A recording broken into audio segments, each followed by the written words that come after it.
galing brand ka. Start your way to the stardom. Brand ka.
Hello mga Ranka! Panibagong araw, panibagong Yes guys, ngayon part 3 na ng Green Flag or Red Flag Challenge! Pero bago kami magsimula guys, hindi namin kakalimutan muna magpasalamat sa aming mga supporters. Unang-una na po dyan, sabi ni User Dash EO2CS2KG2R. Grabe talaga magpakilig ang bawat love team, lalo na sa pangmalakas ng Milmi. First comment ko po to, sana mapansin. Love you, Ranka. Shoutout kay Normalio Orgonio, 1575. Salamat Milmi sa pagpapakilig sa aming Milmi fans. Milmi lang malakas and first time mag-commit. Sana pa shoutout naman Ate Mitch and Kuya Miles. Please po. Thank you so much din po sa patuloy na pagsuporta at panonood ng vlogs namin sa Rancav. Yes! Kaya shoutout sa'yo at Hackdog, CheeseDog123. Ang sabi niya, stay healthy sa Chelsea. Sana ma-shoutout niyo ako. Lagi ako nanonood, pati sa panaginip ko, kayo nasa isip ko. At syempre, pagpatuloy nyo lang ang pagko-comment at pagbibigay na feedback. Kaya ito naman ang sabi ni User Dash YP6FL7GQ2Q. Kakailig talaga ang Chelsea. Love you, Chelsea. Huwag niyo rin skip ang ads para happy-happy lang. Kaya shoutout kay Colin Miguel, ang sabi niya, grabe na talaga magpakilig ang Hana. Kaya naman we love you Ate Yana and Kuya Harold, pati na rin ang Rancav Management. God bless po sa inyong lahat. At syempre guys, huwag nyo kalimutan i-share ang mga vlogs namin sa YouTube channel ng Rancav. Kaya shoutout kay User Dash ZE3LO8FB2M. Sabi niya, grabe na talaga magpakilig ang Hana. Favorite love team ko talaga ang Hana. Thank you Rancav, always mo akong pinapangiti. And we love you all Rancav members. Shoutout na din po kay Catalino Laborte. Pwede nyo bang i-prank si Sandra? Sana mapansin po. At syempre, shoutout din sa'yo at User Dash 7i3RN7ZP5V. Cutie nyo and bagay kayo, may Erndra. Love you Erndra and Rancav Management. Shoutout din sa'yo, User Dash EE4BF 7SG9L. Sabi niya, I love you Rancav. Mahirap pumili ng the best love team kasi lahat ay puro the best. Shoutout po kay Shania Grace Villaran 7047. Sabi niya dito, grabe naman ang gulat ni Kuya Clark sa ipis. So ito, shoutout naman kay Boss Edwin Lacanilao 8884. Sabi niya dito guys, hello Rancav Management. Fan po ako ng Rancav since 2021. Sana mapansin ang comment ko. First comment ko po, love you Rancav, solid nyo always. Love you Milmi, Hana, Chelsea, Erndra, Klazumi. So ano ba bang inaantay natin guys, no? Simulan na natin tong Green Flag or Red Flag Challenge! At ang una nating isasalang dito guys ay ang di papakabog na Chelsea! Si Angel at si Cassie! Yan! O, Kasi ako ang maunang magtanong. Yan. How about accepts your weaknesses? Green flag or red flag? Green flag. Kasi kung tanggap niya yung kahinaan mo, meaning lang nun is totoong mahal niya ako. Someone who finishes what they started. Hindi nang iiwan sa ere. Green flag or red flag?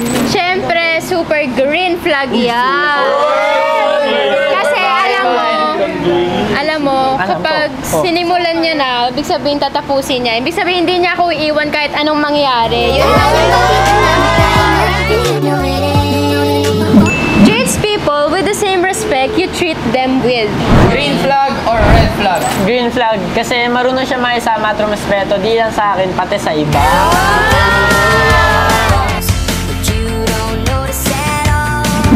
Kahit busy sa work or career, nakakahanap siya ng oras not to miss school activities. Green flag or red flag? Very green flag yan. Ibig sabihin, kahit busy si Cassie, kaya niyang mag-make time para sa ACADS. Kaya niyang gawin yun para... She makes the effort to start the conversation. Green flag or red flag? Siyempre, green flag. Kasi interesado siya sa akin at interesado siya na makilala ako. Not social media fixated unless it's part of your job. Green flag or red flag? Siyempre, green flag. Uy. Alam mo kung bakit? Bakit? Ibig sabihin lang nun, hindi siya addict sa social media at nagagamit niya yung social media sa magandang bagay.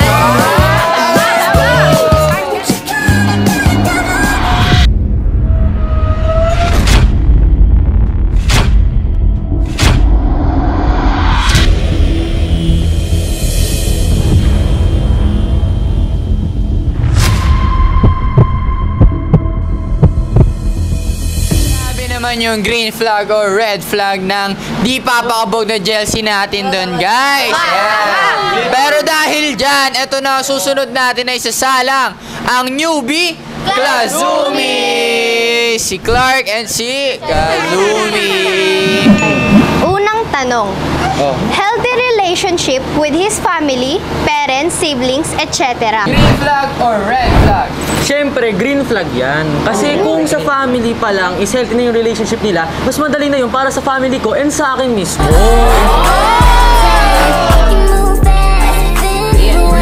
Forgetful, tanong ng tanong sa mga gagawin or napag-usapan. Green flag or red flag? Red flag.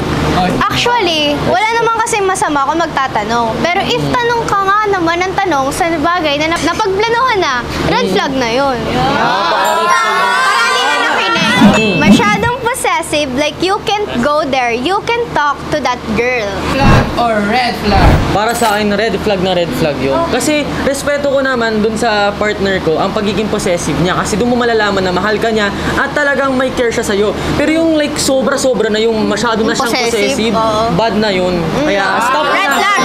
Red flag! Stop! Bad. Too weak or low self-esteem. Green flag or red flag? Green flag. Kasi, actually, hindi naman kasalanan ng tao na yun na kung mababa yung self-esteem niya, di ba? Eh di, pataasin natin yung self-confident mo, di ba? Yun lang kasi, yan. Mahiling mag-post ng selfie photos. Green flag or red flag? Para sa akin, green na green flag yan. Kasi Oy, doon mo green na green makikita, flag. kapag nag-selfie yung partner mo, doon mo makikita kung saan siya nagiging confident at doon siya masaya eh. Kaya susuportan lang Supportan kita. mo. Niyayaya kang kumain sa karinderya or paresan. Green flag or red flag? It's such a green flag! Kasi syempre di ba, imaginein mo, niyaya ka niya kumain sa parisan. Sa karinderya. Malay niyo kumain kayo sa parisan ni Diwata, di ba?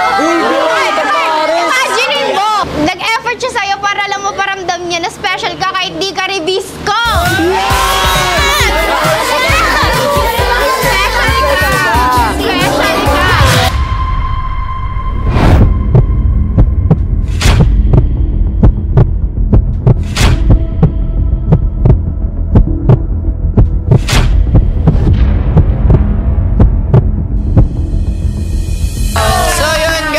grabe naman yung green flag or red flag ng newbie Klazumi natin doon, guys. So, eto na nga po, ang susunod natin na isasalang ay ang Cutie Erndra! Si Ernest and si Sandra. Hikay pero matured mag-isip. Green flag or red flag? Para sa akin ay green flag yan kasi napagsasabay niya yung pagiging cute at pagiging hot at the same time, di ba? Parang tulad mo, di ba?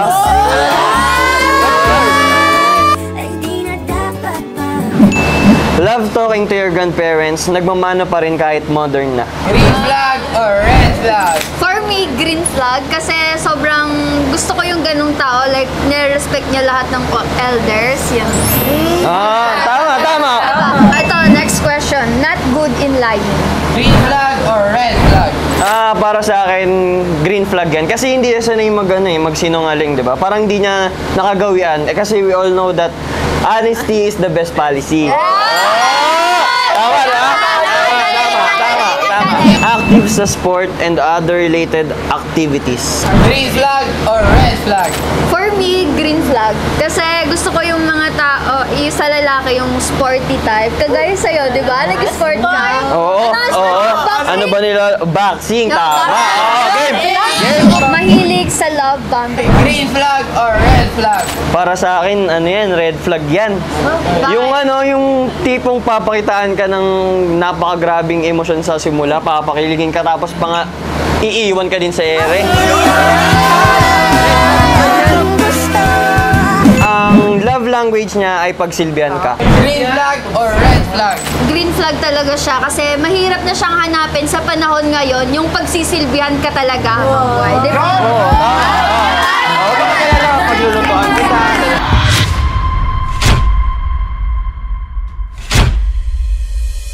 Grabe yung green flag or red flag ng Cutie Erndra natin doon, guys. So, ito na nga po, ang susunod natin na isasalang ay ang Bigating Hana! Si Harold and si Yana. Ako muna. Mabilis maniwala sa fake news without checking it. Green flag or red flag? Red flag yun. Kasi bago ako maniwala sa ibang tao, ang una ko paniniwalaan ay ikaw.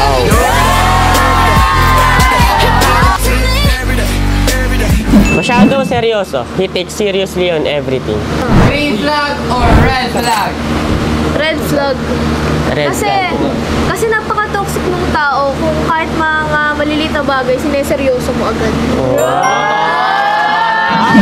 She always sees the wrong ones in you. Green flag or red flag? Para sa akin, red flag. Kasi kahit na nakikita niya na yung mga mali ko, pwede niya naman ako i-correct. Kahit imbis na sitahin, para sa susunod, mas tumagal pa at mas maging healthy pa ang relationship niya.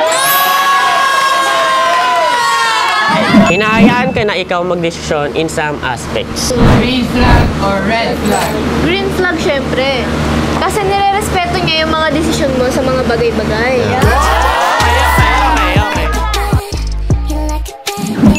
Always ask you, kumain ka na ba? Bakit di ka pa natutulog? Green flag or red flag? Para sa akin, green flag.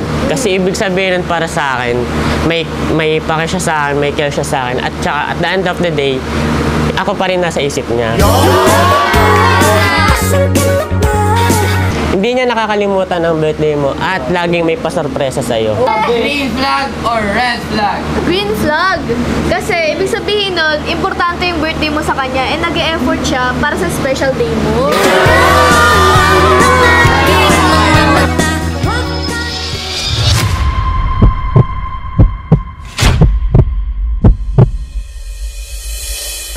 Grabe naman yung green flag or red flag ng Bigating Hana natin doon, guys, no? Pero eto na, ang huli nating isasalang. Sino pa ba?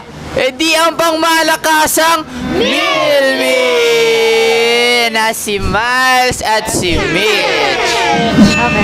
Nakikinig sa mga kwento mong paulit-ulit and still reacts on it. Green flag or red flag? Green flag, kasi ibig sabihin lang nun, interesado pa rin siya sa mga kwento ko and nasa akin lang yung attention niya. Inaala mga password ng Facebook or other social media accounts mo? Green flag or red flag? Para sa akin, red flag yun. Kasi unang-una sa lahat, kailangan natin irespeto ang ating privacy. Encourages to come out of your comfort zone. Green flag or red flag? Para sa akin, green flag. Kasi, di ba nakakatuwa yun? Gusto niya na makita ka in your best version of yourself. Kasi yun na ang mahal, minamahal kita.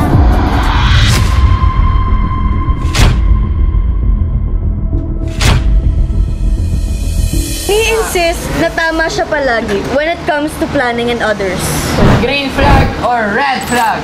Para sa akin, red flag yun. Kasi syempre, mahalaga rin na pakinggan mo yung opinion ng partner mo. At syempre, para din ma-validate yung feelings natin. Para fair. Tama. Okay, last na.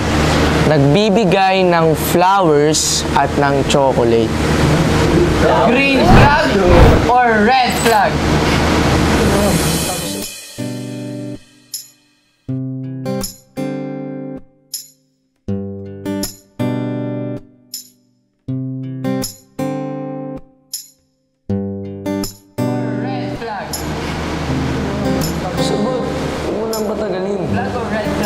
Red flag lang sasagot mo eh.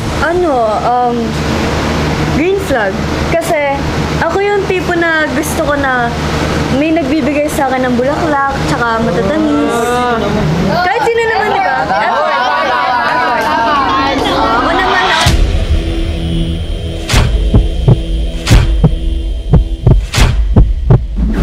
Cloud chaser. Green flag or red flag? Red flag sa akin yan. Bakit? Basta lahat ng sagot ko red flag. Dami tayo. O, saan ka? Ano? Yara doon.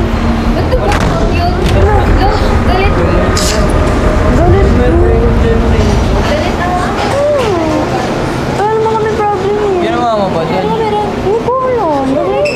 Basta, ewan, ang sungit niya bigla. Ano nangyari? Tid, may nakita siya kanina patid eh. Ano ba nakita mo? Minukabot ba naman ng bulaklak tas tsokolate kay Mitch? Tas yung tsokolate mahal pa ka mo. Huh?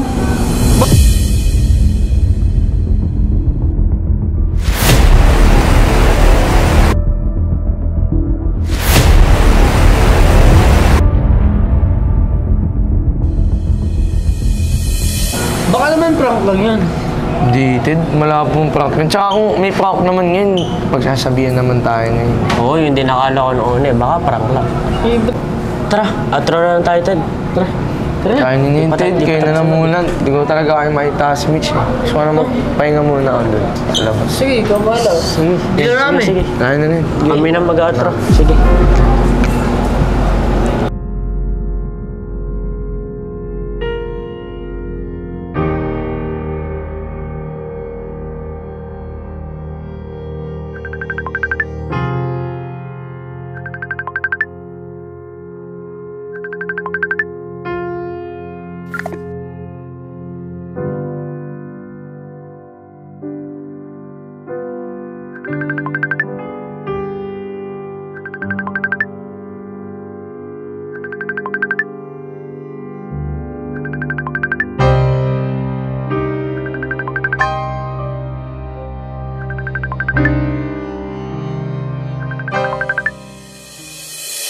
Dito na po nagtatapos ang aming vlog for today. Pero bago po ang lahat, gusto muna namin pasalamatan ang aming sponsor. At syempre, thank you rin po sa UPHSD Molino Campus. At syempre, nagpapasalamat rin po pala kami sa nag-ayos ng hairstyle namin ng Armes Salon. Thank you so much din po, Angels Aesthetic and Wellness Center, located at Tanza, Cavite. At syempre, nagpapasalamat kami sa nag-aalaga ng aming face and skin, ang DRM Face and Skin Clinic, na located sa Imus at Makati branch. Thank you so much din po sa nag-aayos sa akin, guys, ang Honest Closet. You can visit their TikTok and Instagram account. At syempre, nagpapasalamat din kami sa pangmalakasan naming internet na ang Thank you nga po pala sa walang sawang pagmamahal at suporta. Yun! Huwag nyo kami kalimutan subaybayan sa mga ipopost sa social medias ng Rancav. Ang gusto ko rin pasalamatan ng Gracia Worldwide para sa malupitan natin na damit. Ayan. Bago nga po pala tayo magtapos, gusto ko lang sabihin na nagkaroon ng konting problema ang Milmi. Pero, lagi niyong tandaan na bawal ang sad, bawal ang nega, dapat good vibes lang! At para tuloy-tuloy ang good vibes, Huwag nyo kalimutan i-click ang subscribe button. at i-hit ang notification bell. Para lagi kayong updated sa mga posts ng Rancav. Hanggang sa muli, guys! Bye!